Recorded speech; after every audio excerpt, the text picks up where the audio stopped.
So I'm going to just turn it over and let each of the participants introduce themselves.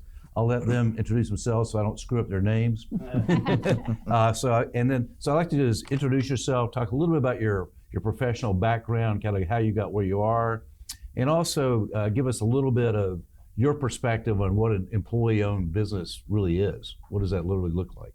Man, you threw all those questions together. Yeah. Okay, so I'm Marie Davis. I'm the Executive Director of the Georgia Center for Employee Ownership. There are 26 state centers, most started by our parent company, Employee Ownership Expansion Network. And what we really do is just educate companies about employee ownership. And that's very broad, but we're going to explain all that as we go along. Mm-hmm. I knew about ESOPs back in the 80s. I worked for a securities firm that had someone dedicated just to doing that kind of work. Mm-hmm. But then a few years ago, I came across, they were looking for someone to do this, and I was like, oh my goodness. So, you want me to go ahead and tell my story now, or we're going to do that later? Yeah, go ahead. Well, go ahead. So my family had a business on Buford Highway for nearly 50 years. My parents came to Atlanta in 1955. And at one time, they had 41 employees. And in fact, my father passed away in 2001, the day after 9/11. So we were, you can imagine what that was like. But what happened to their very precious family business was he was really the business. And so when he died, the legacy died. And that's what's really drawn me to this concept, is for this not to happen. I know we've got a family business sitting right here. It's just precious. And so I could talk about that one all day, but I've probably already used up my time on that. But just know that this is very, very passionate mission for me because of my background. Thank you. And I was in the mentoring world. So. Okay, good. Thanks. Lauren? Yeah, great. I'm Lauren Lanter. I work at B&D Industrial, and we were started by my grandfather in 47. So I grew up, as a child thinking I wanted to work there, and then I went through a long period of thinking I never wanted to work there. So after graduating from Georgia, I went to Atlanta, and that's right, and worked for a hedge fund for about 3 years. And then my father kind of came calling and pursuing me a little bit. He definitely led me back to the business while letting me find my way. And so I've been with B&D for 17 years. We're an industrial distributor. We also do some repair work, primarily on gearboxes, and a solutions provider. So we've been on Lower Poplar since the 50s, and Macon and B&D, a lot of people still know us as bearings and drives, but we've been here a long time. And so that's a little bit about me professionally. I am third generation family. Our business is 60% family, 40% ESOP. So we're a little different dynamic. And I run the company with two of my cousins, and was fortunate to work with my dad until he retired in 21. So lots of family, like you were saying, in our business. And I guess I'd heard about ESOPs probably like most of you have, just, you know what they are. But in 2015, we put in our 40% ESOP. So that's when I really learned a lot about ESOPs, and we'll get into that. Thank you. Okay, Michael. Good morning. I'm Michael Knight. I serve as the Director of Pre-Construction with Sheridan Construction here in town. We're a commercial general contractor. We were also started in 1947, so going on 78 years now here in the community. And my role is on the front end of things, estimating, putting pricing together, overseeing all of that stuff as it goes out the door. I'm probably the oddball out in that I've never worked anywhere that wasn't an ESOP. So, I've been there about 10 years now. And when I started, it was kind of the first year that Sheridan had gone to 100% ESOP ownership. In 2006, we started with the first 49%. And then in 2016, we went 100%. And I started January 17. So, my entire career has been an ESOP, so it's all pretty familiar to me. It feels normal, but in talking with other folks around the community, I get the uniqueness to it and the questions around it. So excited to be here to talk about that and share that perspective with you all. That's great. Yeah, I actually knew the Sheridans growing up, so it's kind of interesting to see that transition. Yeah. So Lauren, maybe you mentioned 2015, you went through that process What kind of led you to go there, and what were some of the key challenges that you faced as you went through that transition?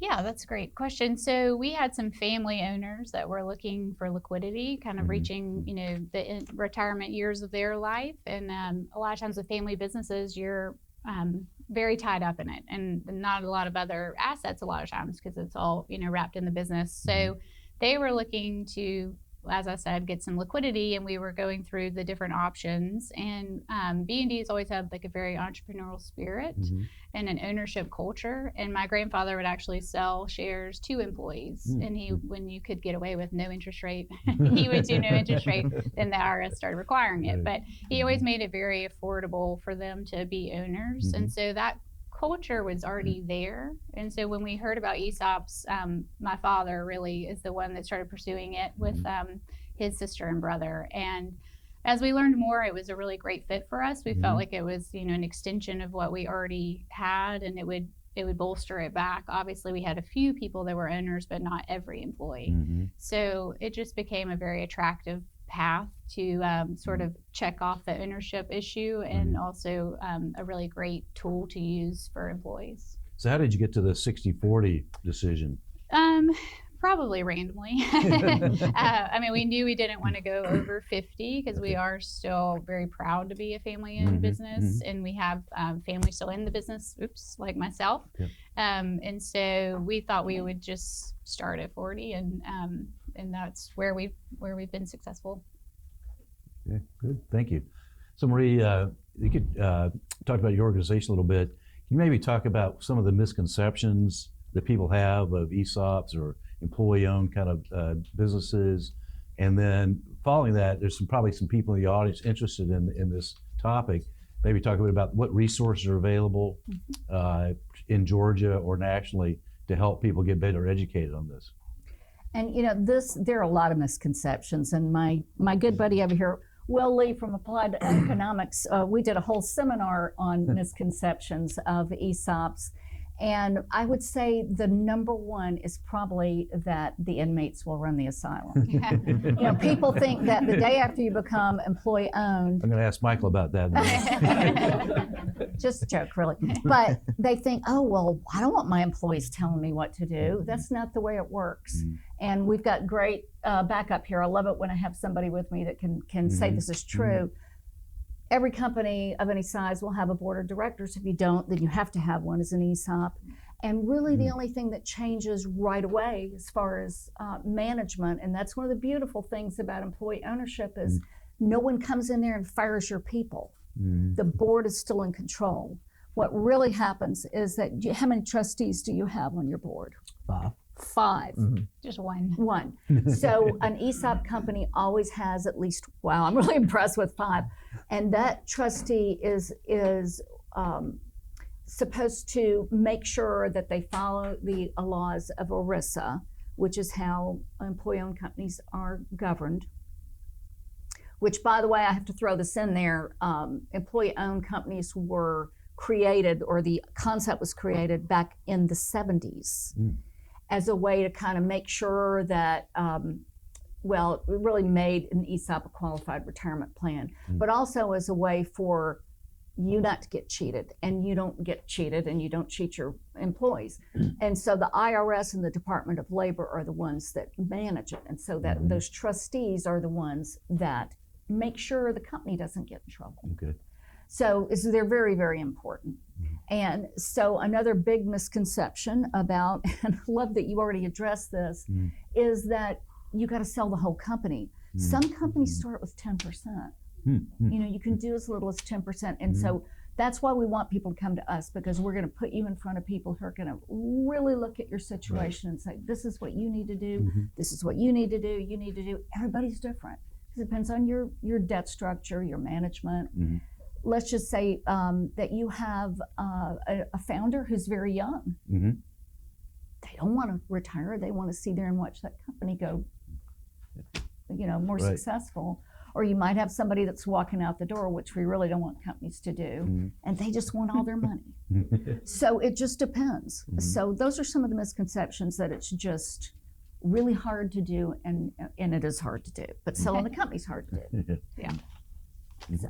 And what kind of resources are available? Oh, for there are a folks? lot of resources, and I love talking about these. Once you become employee owned, there's the National Center for Employee Ownership, and that's really why we exist. They wanted there to be somebody out there as a cheerleader about employee ownership. But they're a great organization, and there are about 7,000 employee-owned companies in the country, the largest one being Publix. And so I would not want a company to become employee-owned and not have the guidance from the National Center. They have wonderful seminars. There's 2,000 or 3,000 people that come, and they help the HR people. They help the founders. They just have huge tracks. And the other one is the ESOP Association, and the ESOP Association is known for trying to enact policy around employee ownership, promote it, and then make sure that it doesn't go away. So there's other things out there like the Great Game of Business, and if you don't know about the Great Game of Business, please look that up. It's not just about employee-owned companies. It's anyone can play the Great Game of Business, and it was actually started by a very, very famous 40-something-year-old employee-owned companies. It's now called SRC Holdings. So look that up. So they have coaches that can actually come in a business and help the employees learn to be employee owners. So that's really important because I bet you guys can attest to this, you want everybody to understand that what they do really makes a difference. Like when they leave every day, ServPro wants them to turn those lights off and turn the air conditioning down. And once an employee feels like an owner and knows that that affects their pocketbook and their retirement, then they're going to really feel like an owner, and you're going to have a much better company. So what was the name of the center you mentioned? Just say that name one more time. The National Center for Employee Ownership. Okay. And so that's really for employee-owned companies. Right. But we are there to help them make more employee owners. Okay, good. So Micah, you've been working in an employee-owned business since you started there. Can you kind of tell us, I don't know, what was your previous experience prior to Sheridan? So my previous experience was, hourly jobs and college, and then interning there twice. So really, as far as a professional career, started there right out of school. Coming into that with no ESOP awareness. Well, now that since you're in the ESOP, can you tell us a little bit about how decision making works? Because again, like one of the questions people have is the difference between governance and management, I think, in these kind of situations. So you could just talk about as an employee owner of the business, how do the decision-making processes work? Do you see any big difference between that and maybe your peer companies? So the setup is really the same. We have a management structure just like any other company would, and decisions are made based off of the information available, and it's not, as you said, the prisoners in the asylum where we don't put everything up for a vote. We don't seek everybody's opinion on everything that we're trying to decide on. Everybody has a role, and everybody plays that part. And you have the benefit of the ESOP without having to put anything into it, but that is not necessarily they give you input into everything that goes on at the company. So how does that affect your mindset, though, every day when you show up work, when you realize that you have an ownership stake in the company? So one of the things that we will talk about a lot is what impact do you and your role have on profit, both top line and bottom line. Everybody, the more direct my job does this, and it creates this piece of the revenue. We talk about that, but also kind of to your point, how do the actions that I take just on my day-to-day operations impact the cost of the business? One of the things we talk about, or one example, we have a lot of folks with employee trucks. So the way you take care of that vehicle, the way that you use proper discernment when you're fueling up and making sure you're changing your oil on time, changing your brakes on time. It seems minuscule, but if you treat that vehicle poorly and we can't reuse it, and now we have to go buy another vehicle, that impacts not only you, but the ESOP, and then ultimately all of your coworkers. So kind of just instilling that ownership, profitability mindset of everything we do impacts our bottom line and ultimately all of our collective pockets. So how does that have an impact on recruiting? Do people understand when you're talking to prospective employees about that structure? Are they excited? Are they curious? Are they indifferent? get a lot of curiosity. I think, you know, it's kind of a gray concept when you come in. People don't really know what you're saying, and I think it's a tougher sell when you're talking to folks my age and younger, and coming out of school with this ESOP. But I mean, it's a great thing, but you can't, you know, you don't see the benefit for 50 years. So you know, not as much impact there. But folks that have been through a little more of their career understand the value of, you know, an added retirement account essentially. They see that value, and it also comes, I would say, to what kind of marketing we do as a company. You know, we can sell it as much as we'd like, and we can talk about the money side of it as much as like or not. And we've kind of had to go through that juggle of how much do we talk about, here's the potential money you could come out of this with, you know, how open are we with that financial side of it? Because that walking that line, we don't want to promise something we can't deliver on, but also make sure you understand the benefit of the ESOP. Good. So Laura, I think one of the, we talked a little about decision making. Can we maybe talk about what kind of decisions the employees are or aren't involved in, and how has that changed or different from what it was like before you went to the ESOP? So there may be different requirements when you're 100 versus 40, and I can't really speak to that since we haven't experienced it yet. But our employees actually don't make any.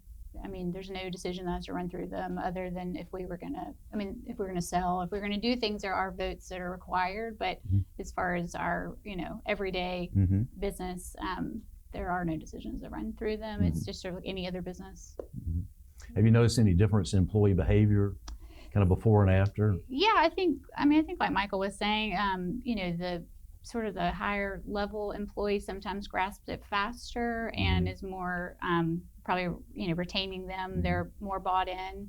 And then we're 10 years in. So I think about year 5, the rest of everyone also started to say, wow, like, you know, not only are you contributing every year, but I'm getting compounded growth off of the share price. And, you know, obviously we have to perform for that to happen. So we're able to make that distinction between, you know, when you contribute to your 401k, you know, you have to contribute for the company to match. You can't control anything that's happening in your investment portfolio. You know, here at B&D, we're contributing on your behalf, no dollars of your own, and you can directly impact that bottom line profit, which leads to better valuations for the company and then higher share price.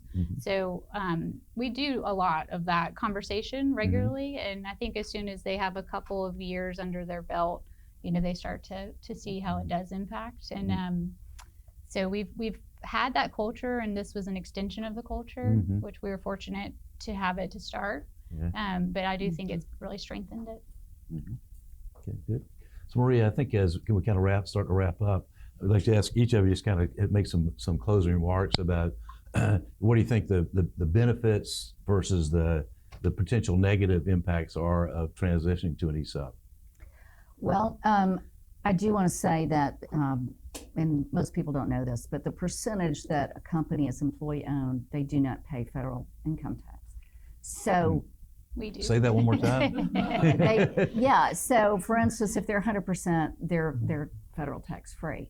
So with that money, they can do things for their employees. Let's just say they can pay them better. They can buy them employee trucks. So you can, you know, once you know that a company is employee, and you really see the difference.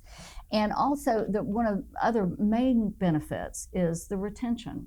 People are, and Mr. Knipe is absolutely correct in saying that the younger people may not see that value.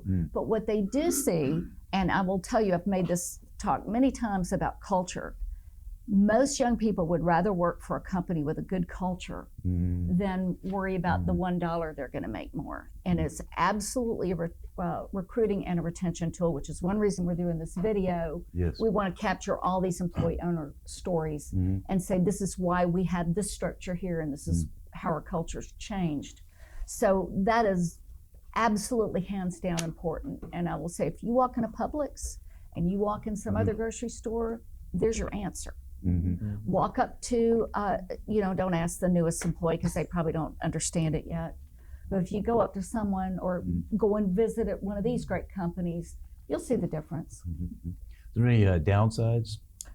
It's tough. It's a tough thing. And I think they would both nod their heads and say it's not easy. You do need that ongoing education. But I think almost I would think any employee-owned company that's well-run, and most they all are, would say it's worth it. We have a company that is unlike anybody else in our industry, unless they're employee-owned. Good. Laura? Yeah, I would say, it is tough to implement. So it's, expensive. It was very expensive to put in. You're paying, your attorney, you're paying the trustee's attorney, you're paying the bank's attorney. So that was not a surprise, but something to be very aware of, I would say. It's a big endeavor, I guess. And so it's worth it. It was worth it for us. But maybe didn't have my eyes wide open initially. I was the CFO at that time, so a lot of it fell to me. And so it's, you definitely want to go to those conferences. We went several times to the NCEO conference before we were ESOPs. You really want to go and learn and understand what you're, getting into, because you are engaging. We try to always do best practices. So we have a trustee, obviously. We also have a administrator. So lots of third-party engagement, so it's all arm's length. You want to have we want to do the best practice, which they helped us to build. I mean, they gave a lot of education on that. But again, I think it's good to be aware that these are ongoing relationships that are going to be, for us, part of our next 50 years or 100 years or however long we're all here. So I guess that's just a little note. But again, for us, it's been a great way to bring the employees back into ownership. Some of it had fallen off after my grandfather had passed. And so I think it's been an excellent way for us to, buy out some of the family, transition to partnering with the employees. I do think the culture is a difference, and that's part of what makes B&D special.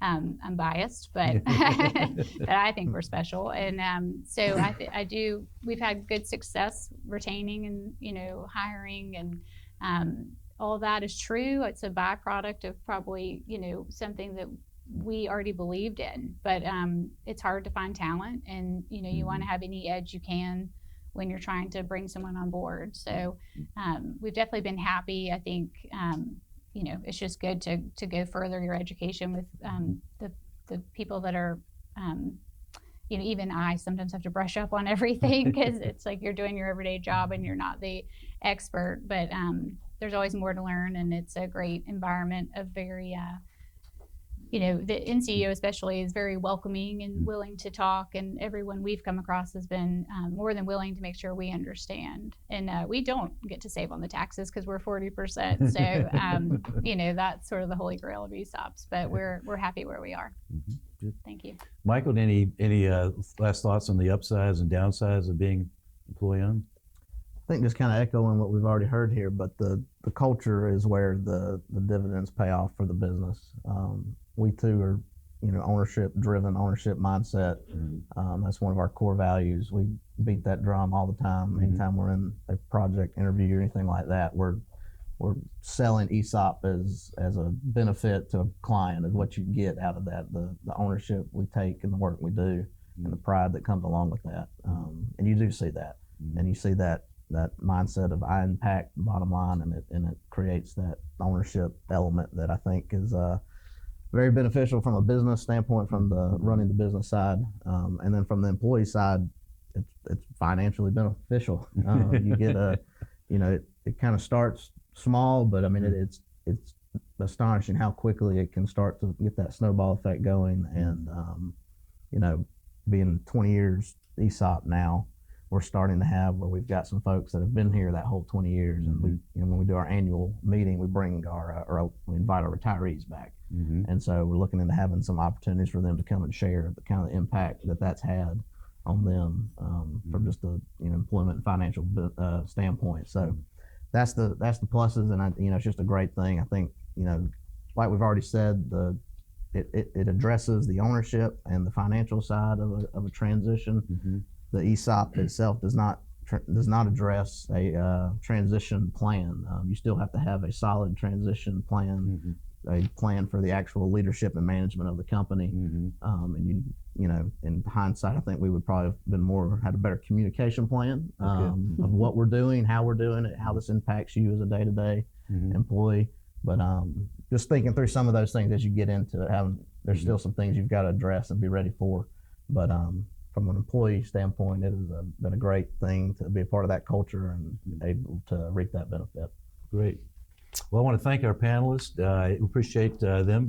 Just give them a round of applause. Thank you. And We actually have time. We have time for questions. So sometimes I know you get this. So if you when you ask a question, be sure to say who you are and the business that you represent. My name is Quay Howard. I represent Affirmation Properties. My question is, how should your business be structured to allow ESOPs and share distribution? so what was the second part of the question? How should it be structured to allow ESOPs and share distribution? Okay, share distribution. So I'm going to take a, Well, can you feel that one, Will? I mean, really, I hate to You have ask, two choices. You could be a C Corp or an S Corp. You have to be a corporation to be an ESOP. cannot be an LLC, right? Correct. okay. Or partnership. Mhm. The S Corps are the ones that are tax free. Mhm. The C Corps, there's some tax benefits for the selling shareholders when they implement. Okay, good. Also for the C Corp, so we had the sellers had the tax benefit, which you can look up and read about. Also, the corporation got to deduct the interest on the loan. So there was a, double deduction on the selling for the C Corp. We're a C Corp. Well, I guess this reinforces the need for professional That's help, right. right? Both I'm on not the a CPA. legal, so. exactly, legal and financial support as you go through this. Yeah. Absolutely. Other questions? Yes. Yeah, Michelle Moore, Southern Lighting Source. My last company I worked for was an ESOP. But I just think it's kind of a cool point to touch on. What was your evaluation period like? I know that my last owner, he was very hands-on. Like they would have meetings every March to do their share evaluation and just kind of dive into what does that look like for you guys? How busy do you get during that? So first of all, can you explain what that is, share evaluation, and then you talk about how you go about doing that. Yeah, I mean, I'm happy either way. If you want to take it or I can. I can start. All right. Yeah, so every year you go through a share evaluation process. You have a independent evaluator that comes in and reviews financials and backlog and things of that nature and establishes that share price that then gets applied to all the employee shares and thus the account values that you're able to provide for all your employees. For us, luckily we have a CFO that has kind of championed the ESOP and been the one that's kind of dealt with all the legal technical aspects, and he is very good about having everything prepared. If your books and everything are in good shape and cleaned up, it's a lot of a faster process than if you got to start chasing information. But for us, it works out. We've had one person that's kind of been the direct person to deal with that, and he meets with them, gives them everything on an annual basis, and then gets it prepared before we roll it out to the company.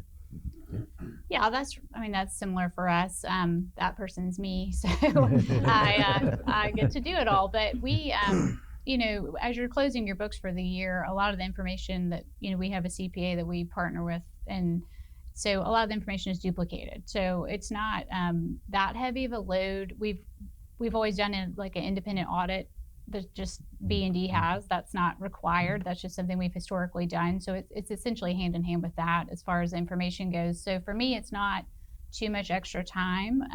But yes, we meet with them, in the CFO role, and then we have a CEO meeting where we're telling them about the business, how things are going, and they're factoring that into some of their methods that they're using to put together the valuation for the share price. So that process, I would say, is smooth. We're 10 years in, so we've got a good relationship with that. They're third party. We have no effect on how they value us, but we have a good working relationship with the trustee and with the valuation company.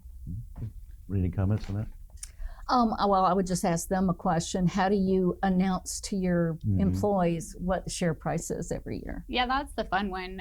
We probably are still, fine tuning that, but we, do a big State of the Union and really try to tout, for us, fortunately, the growth of the share price and put illustrations forward of, example account balances and the compounded growth and our history of the share price, making sure new employees feel as knowledgeable as the existing older employees. So that's a fun day. That is always, unless you go down, which we haven't had.